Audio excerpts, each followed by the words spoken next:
I first met Kristi when she wandered into the gallery about 9 years ago, shortly after we began the gallery. And she was embarking on another adventure in her life, another reinvention, and starting adventure in art. So this book is a culmination of, as you will find out when you read it, a lot of you know her already, so you know that she has many reinventions in her life. Incarnations. Yeah, and incarnations.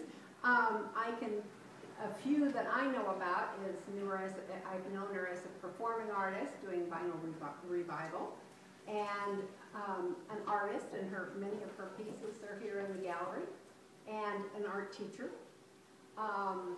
And many of you knew her before that, and the book talks a lot about her other lives before that. But now she's added author to it. Yeah. Along with your reinventions, there's a lot of glimpses of your family in this book. Now, you want to tell us a little bit about your family? As you can tell by the laughter. Nothing just amongst the family. Many of them have met my family and know that they're beyond a little twisted.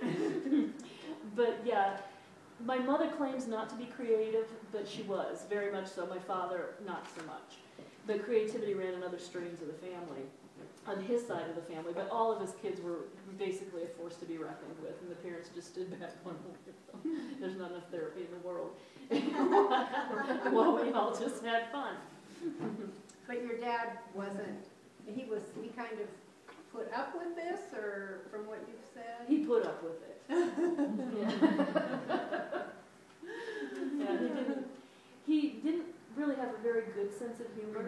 And we'd say, Dad, why don't you laugh at our jokes? And he'd say, well, you need to warn me and tell me when something's funny so I'll know. I'm like, oh boy, you just lost that point. Was he an engineer? He was a purchasing agent. Which story was your favorite in the book?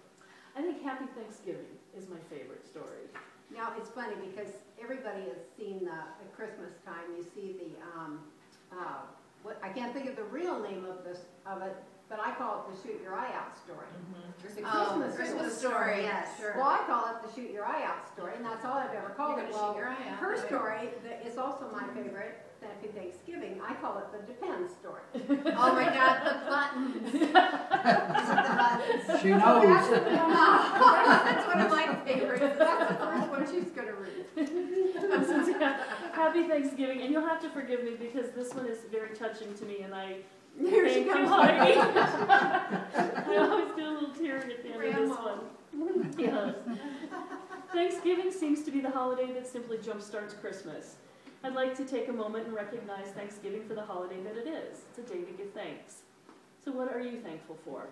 In writing this, I want to acknowledge one of the many things I'm thankful for. The strong women in my life that went before me and started clearing the path to make my life easier. In particular, I'm thankful for my grandmother who passed away a few years ago at the age of 101. And just as a little side note, someone asked me, 101, are you excited that you've got that kind of genes, you might live that long? I'm like, hell no, I'm going to shoot heroin and run in the yard naked. I do not want to live to be 101. You see the home and visit Grandma, and I'd wheel her in front of a bird cage, and she'd say, where are we? We're on vacation, Grandma. Someplace else.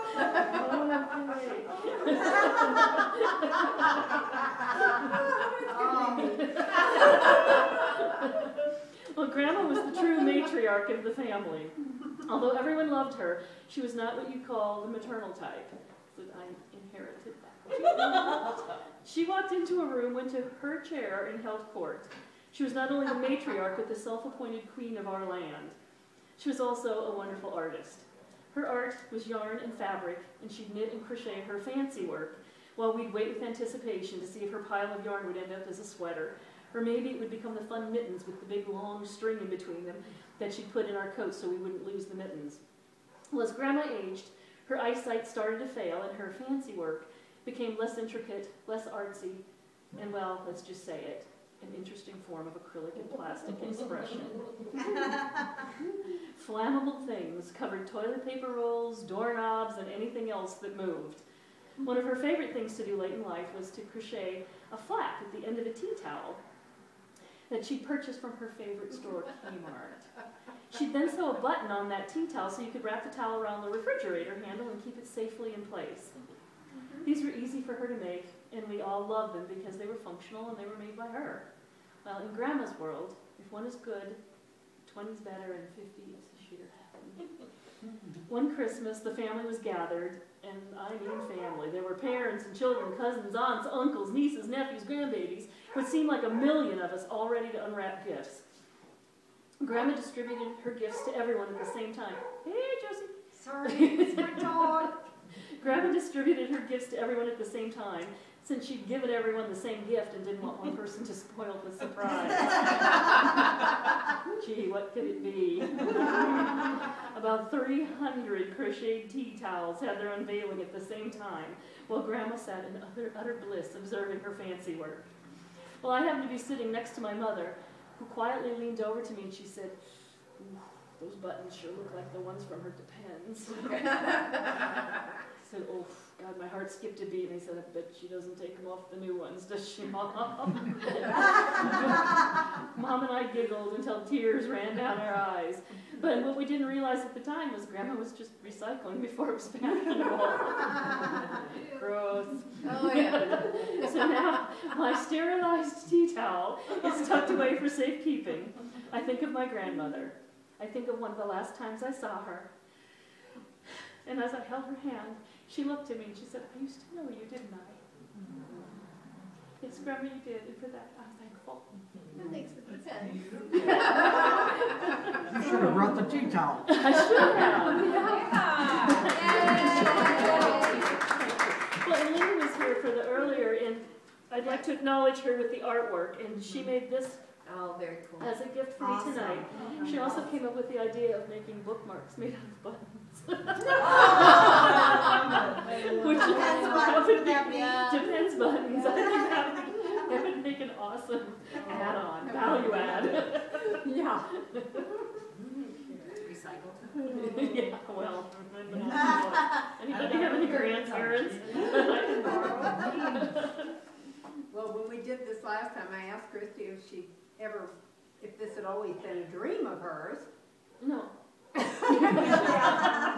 all marveled at her monthly newsletters, and her monthly newsletters were so funny. Yes, I think that was the impetus. That's exactly what we it all was. kept telling her. I started doing the newsletter and I kept getting the feedback, "You should write a book, you should write a book." Okay. Gosh, I remember I used to tell you you needed to be on stage as a comedian. You did. Yeah, I'd be like this. I used to tell you to do stand-up back when we were in our 20s. Maybe when I met you, you were already 30, an old lady, and I was 27. You were in your late 20s, and I was just in my tender mid-20s. Yeah, well, I was 22. 2 years I know. Yeah, you guys have bored me. 2 years. Donnie's awful quiet in the back. Yeah. She's older. Yeah, we go back a few years. So you're going to read one more. Yes. And Josie's going to accompany you. Oh, thank you, Josie. I really appreciate that little background music. Sorry. This one is called Muscle Shawls. I think the star is here.